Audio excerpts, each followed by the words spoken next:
Khamzat Chimaev and Sean Strickland should be the next middleweight title shot in the division, and I'm going to tell you why in today's video. My name is James Lynch. So Sean Strickland getting a huge win last weekend at UFC Houston in the main event, taking out Anthony Fluffy Hernandez by knockout.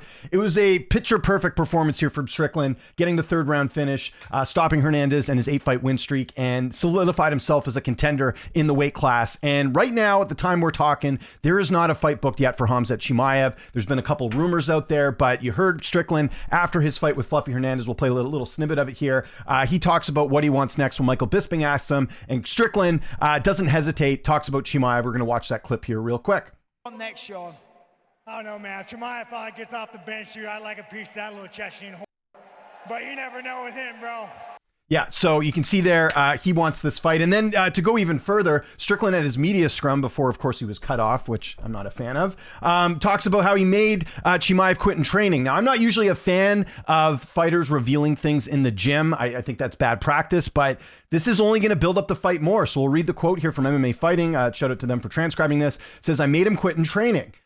Witness the audience. Where's Strickland coach Eric Nixick at? I made him quit. No, we're doing positional grappling. All right, start on my back." And I was like, first round, I let him effing choke me because no one gives an F. So yeah, this is what, everything that says here. And then he says, "Let me tell you about this little, you know what? I'll tell you when I walk into the gym, do you think that I go find the weakest man and say, let's spar? I go and find the biggest, baddest mother effer. And I'm like, hey, I want to spar you." Every time Chimaev would walk in the gym, he would pick the smallest low level pro and say, oh, but he looks like my opponent. He would pick on the smallest guy. Chimaev is an effing bully. And you'll notice what he does in the division. He just runs and hides. Now I want to go to UFC 205 and fight Yuri Prochazka, who's not even the champ. You just run and hide. You did that when you train. I mean, the quotes are here.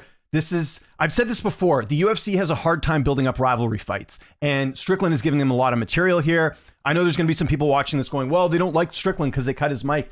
At the end of the day, the UFC is about making money. They can try and do whatever they want in terms of limiting Strickland's speech, which again, I'm not a fan of, but this is the type of stuff they look at. They see dollar signs when this stuff happens, and I think they are leaning in this direction. I think there's a reason they haven't booked Chimaev and Imavov yet. That is the obvious fight. Look, if we're going back to the days of where the UFC does proper matchmaking, they follow the rankings, obviously Imavov's next, but that's all out the window. We know how they're doing the matchmaking. We know how they're signing fighters and cutting fighters. They want entertainment. This would certainly bring entertainment. Even Strickland's biggest critics have to admit that was a pretty entertaining fight on Saturday, right? And what did I tell you guys going into that the Strickland and Hernandez fight? He was injured in the DDP fight. That's why he wasn't as aggressive. You notice a night and day performance in the Fluffy fight as opposed to the DDP rematch. Strickland looked a lot more aggressive, and I'm sure will be that same way with Chimaev. Now, this leads me to another thing, because I've had some people message me being like, James, why aren't you doing a video on this Chimaev and Yuri Prochazka fight? This has been all over the internet. I'm not going to mention who made this report. Let's just say they get things wrong a lot of times. I didn't do a video because I don't believe it to be true, at least not at this point. If it does end up being true, I will give full marks for full credit to the person who reported this, but I don't think the UFC is going to let Chimaev move up after not having any title defenses, right? That's the issue. He just won the belt from DDP. He hasn't fought since August. All these people crying about Tom Aspinall vacating his title. Where's that same energy for Chimaev? Chimaev fought in August. At least Aspinall fought at the end of October. I don't see nearly as much blowback to Chimaev not being active. You get a little bit online, but I don't hear anyone talking about him getting stripped. And I don't think he should be stripped, but I'm just saying it's funny how fans go after one fighter and not the other one. Here's Dana White kind of refuting this report. This is from Low Kick MMA transcribing this. It says, Khamzat Chimaev must defend middleweight title before moving up weight classes. Thank you. I'm tired of this. I'm tired of guys moving up and just immediately, proceeding to, move up a division and get a title defense. Islam moving up, he did a lot of work at 155. I'm not even that big of a fan of Topuria moving up after just one title defense. Where's these fights with Evoyev and Murphy and these other guys? I don't think that's good practice. Obviously, Topuria did have a title defense after beating Volkanovski, but I don't like that either. What happened to the days of defending your title? People forget George St. Pierre, Anderson Silva, John Jones, all these guys had multiple title defenses over years. That's gone now. And I hate to say it, Conor's the one that kind of started this, right? Conor, did the same thing back in the day, and other fighters are following suit because obviously it means more if you're double champ. And I mean, that's a video in itself, but I don't think Chimaev should be allowed to move up. You just won the title, defend your title, show that you're active, then we'll do that. So I'm glad Dana's saying that here. The actual quote is here. I'd like to see him defend at his title weight first. I'd rather see him defend his title before he talks about jumping around division to division. That was my thought too. Now, granted, Chimaev and Yuri would be an amazing fight, but I think the Strickland fight's right there. Again, you've got all the material here that makes a very good fight. Now, we've got Nasruddin Imavov coming out and being upset. And shout out to Mike Heck for getting this interview. I'll just read the quote. It says the UFC. So Imavov, let's be honest, is the odd man out here. It was pretty obvious he should have been fighting for the title next. Was the Borralho fight the last one, or was it Adesanya? I'm trying to remember. I mean, in any other world, you knock out a former champion like Imavov did to Israel Adesanya, that automatically gets you a title shot. So even after that, they didn't give him the title shot. He had to fight Borralho, doesn't finish that fight. It's almost like the UFC's punishing him for that. The other thing that hurts Imavov, unfortunately, is that he doesn't speak English. So there's not a lot to promote there. Internationally, that's a big fight with Imavov and Chimaev. But, you know, is that a fight that people are dying to see? I don't think it is. Even Chimaev himself doesn't really want to fight him. Not saying he won't fight him. Again, that quote was misconstrued. I did a whole video on that.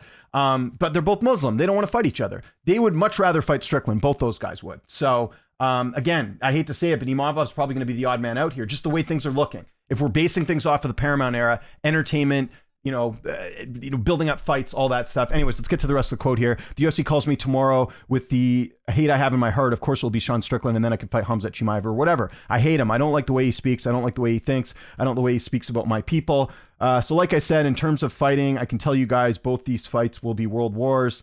Both those fights will be crazy, but the one with Sean, I will leave him dead inside the cage. And he's pissed, obviously, because Strickland's talking about his religion a bit and other stuff that is, cross the line, I think, for a lot of people. Again, freedom of speech. And I think part of this is frustration that he's not getting the next title shot. And I think he knows what's going on, right? I think we can all see what's going on. He's not getting the next shot. At least I don't think so. Why hasn't that fight been booked? Again, that fight with Kyle Borralho was back in September. So a month after Chimaev won the title was when Imavov won. And then the big thing was, we'll wait for RDR and Allen. RDR loses. Allen's obviously not getting the next title shot. And we've heard cricket since. Now, is that a Chimaev fault? Is that a UFC fault? I don't know the answer to that. So I'm also not quick to say that Chimaev's turning down fights or whatever. Chimaev did tweet, and I'm not going to bring it up here, but you guys have seen the tweet. He tweets about 205. Sorry, you don't have any leverage to do that right now. You just won the belt. So to me, the obvious fight here is Strickland and Chimaev. It would be great. I don't think it would go like the DDP fight. I'm not saying Strickland would win, but I think Sean Strickland has shown better takedown defense. I mean, didn't see a ton of it on Saturday. He did stuff the one takedown that Fluffy had, but I think that's an interesting fight. And I think standing, yes, Chimaev's got more power, but Strickland's a pretty good boxer. We saw him go to the body against Hernandez, look pretty good there. So that makes sense. Even Daniel Cormier came out the other day and mentioned how he thinks that's an interesting fight. Daniel Cormier sees how Sean Strickland could trouble Khamzat Chimaev. We'll read the quote here. Can Sean defend Khamzat to the point where he doesn't get ridden out and taken down and controlled for 25 minutes? I don't know that. But I'll tell you, the thing I do know is that the guy that showed up on Saturday shows up in that fight, and I completely agree. And I don't agree with DC often, but he's definitely right here. It would be a much more difficult fight for the great Khamzat Chimaev because even Israel Adesanya at the peak of his power struggled with that version of Sean Strickland. In the Duplessis fight, it didn't seem like Sean was locked in the way he was, which again, I told you guys, he was injured. Seemed a little messed up, and it showed his body language, his posture, and his lack of confidence. Again, Strickland rose to the occasion, gets a big win there. So I'm telling you, there's some fire here. I think one of the things the UFC has been lacking, I think, since the Paramount era is big fights, big grudge matches, all that stuff. You got it right here. Make the fight.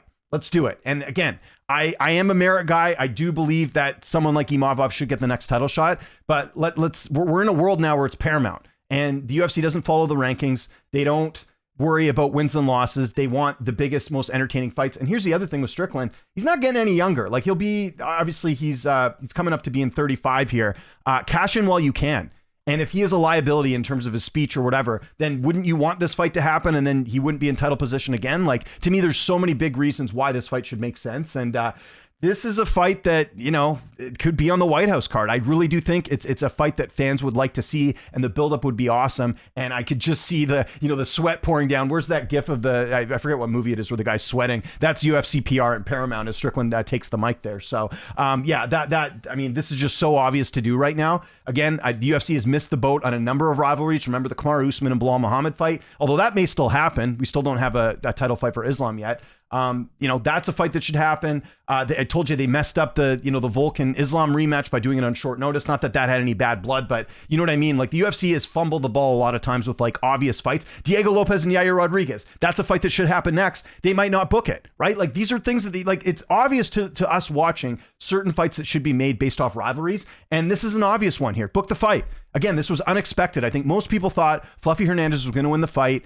And then, if he fought Chimaev, okay, that's a fun fight, but this adds another layer because not only does Strickland have a different style than DDP did against Chimaev, but it's the buildup as well, and these two guys can talk trash. Book the fight, UFC. Don't drop the ball here. This is the next middleweight title fight. Let's do it. So I want to know your thoughts in the comments below.